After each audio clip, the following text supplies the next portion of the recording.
السلام عليكم ورحمة الله تعالى وبركاته. اللهم صل وسلم وبارك على سيدنا محمد وعلى آله وصحبه وسلم أجمعين آمين. ازيكم حبايبي واخواتي في الله، عاملين ايه؟ يا رب تكونوا بخير.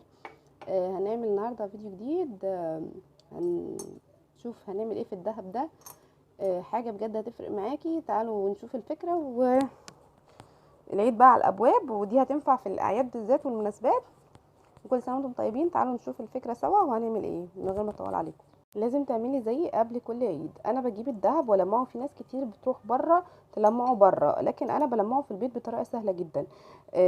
بصوا الاول قبل ما اعمل اي حاجه، هو كان فردة الحلق وقعت مني. وقلت اما اقلع التانية بقى اعملها. بصوا باين ان دي نظيفه ودي مش نظيفه، يعني باين في الفيديو اهو. تمام. هقول لكم بعمل ايه.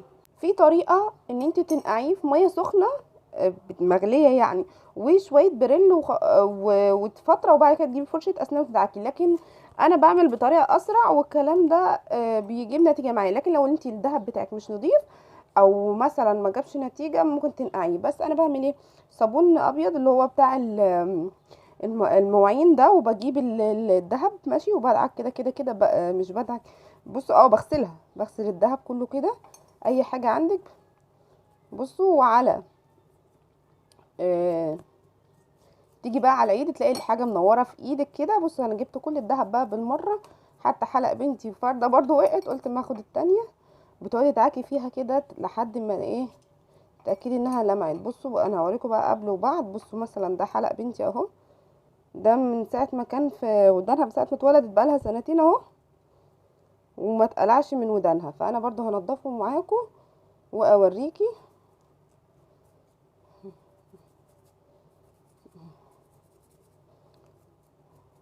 تقعدي تدعكي بقى ايه لحد ما ينضف.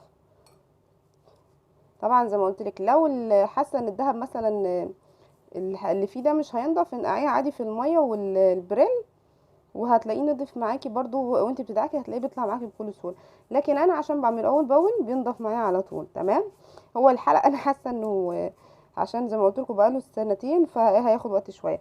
فانا هغسل بقى وهرجع لكم بعد ما ايه اكون خلصت غسيل، وقبل ما اشطفهم واوريكم ايه شكلهم بقى. انتوا شفتوا شكلهم قبل، شفتوا الحلق وشفتوا ده حلق ايه. شفتوا اللي نضف حتى. بصوا باين شكله ده اللي متنضف وده اللي لسه. هخلصهم بقى واوريكم بعد ما خلصت شكلهم عامل ايه. يا بنات حابه اوريكم برضو شكل الحلق من ورا، من اللي هو عند البريمه ماشي. ده برضو كان نفس الموضوع. بصوا الشكل هنا. هنضفها برضو من ورا، ده كله هينضف معايا بالصابون. كل ده هيروح وهديكي لمعه بجد رهيبه يعني. بصوا هغسله برضو بالفرشه. بصوا كده اهو، فرشه اسنان او اي فرشه صغيره عندي. شايفين بتنضف معايا ازاي اهي.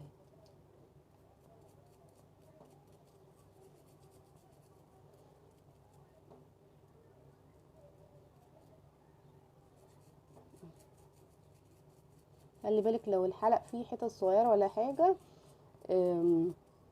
عشان مش هتنطر منك يعني. زي البريمه دي ممكن تتنطر ولا حاجه، فانت ركزي يعني. ولو اي حاجه فيها فصوص برضو، هي هتنفع الطريقه عادي، بس ركزي. ممكن لو الفص من يعني انا هنا الحلق بتاعي فيه فصوص بس داخل جوه مش بارز. بصوا ده اللي ما اتعملش، ده اللي التاني النضيف اهو. بصوا اللمعه بلمع، بدعك فيه عادي اهو. الفرشه بقى سنونها رفيعه فبتتغلغل جوه ايه الفتحات الصغننه اللي جوه دي. بص شوفوا الحلق بقى.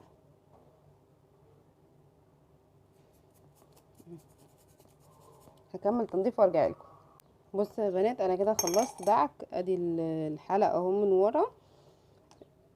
ده بتاع بنتي زي ما قلت لكم، انا ما كنتش بفكه ولا، فاخد معايا وقت في الغسيل. فممكن تنقعيه في شويه ميه سخنه، مش هيكمل معاكي 5 دقايق. يعني انت تنقعي الدهب 5 دقايق هينضف معاكي. طبعا انا بقى هنا ايه هشطفه واوريكم ايه شكل الدهب بقى بعد ما اتلمع ونضف كده. شوفوا وارجع لكم تاني. بصوا ادي شكل الدهب بعد ما ايه اتغسل كله. بصوا بقى اللمعه والجمال. انا بعمل بقى خطوه تانية لزياده التاكيد. بعد ما بغسل الفرشه، بجيب تاني البتاع ده والمعه على الناشف، بحيث لو في اي اثار صابون او اي حاجه ما نطفتش. بصوا الحاجه، بصوا عمل ازاي ما شاء الله، رجع جديد.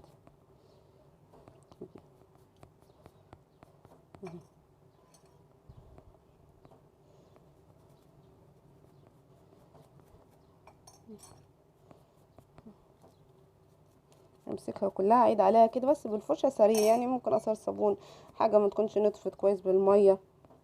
ممكن تعملي ده تحت الحنفيه، بس يعني انا ايه قلت برضو اوريكم انا بعمل ايه.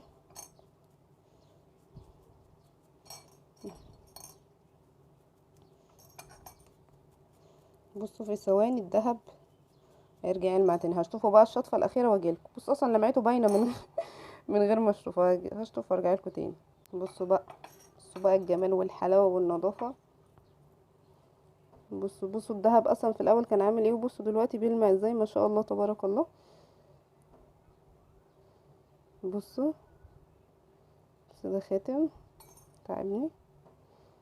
بصوا الحلق اهو، اهو اوريكم حاجه حلوه. انا وريتكم الفرق بين الشكلين في الاول.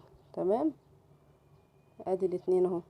بصوا الحلق اهو عامل ازاي. بصوا ما شاء الله، لا اللمعه بتعمل فيه ازاي والفصوص. اوريكم بقى حلق بنتي اهو. بصوا عامل ازاي، لمع خالص يعني. ديني شكله من ورا. بصوا كان في حاجات كده بواير، رواسب صابون وبواير حاجات كده اهو. بصوا الدهب عامل ازاي ما شاء الله بقى. ولا توديه للسايغ ولا يقعد يقولك تعالي لي بكره ولا بعد بكره، وممكن كمان يكون مش مضمون لو انت مش عارفاه.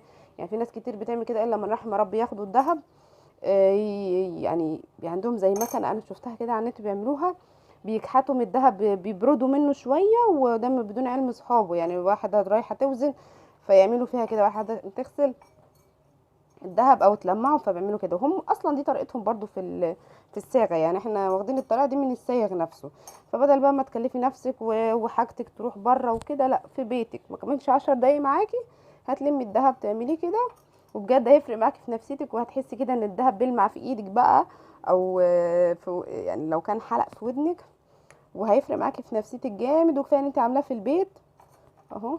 بصوا يعني شكله بجد بيلمع كأن الحاجه رجعت جديده. هتفرق معاكي جدا، وفرتي فلوسك ووفرتي وقتك ووفرت عليكي كل حاجه. انا كده اكون خلصت الفيديو، اتمنى يكون عجبكم واستفدتوا منه. ولو عجبك الفيديو بقى مش تنسي تحطي لايك وتشتركي في القناه لو اول مره تشوفيني، وفعلي زر الجرس عشان يوصلك مني كل جديد. واستنوني في فيديو جديد، واستفسارات تحت امركم في الكومنتات. والسلام عليكم ورحمه الله تعالى وبركاته.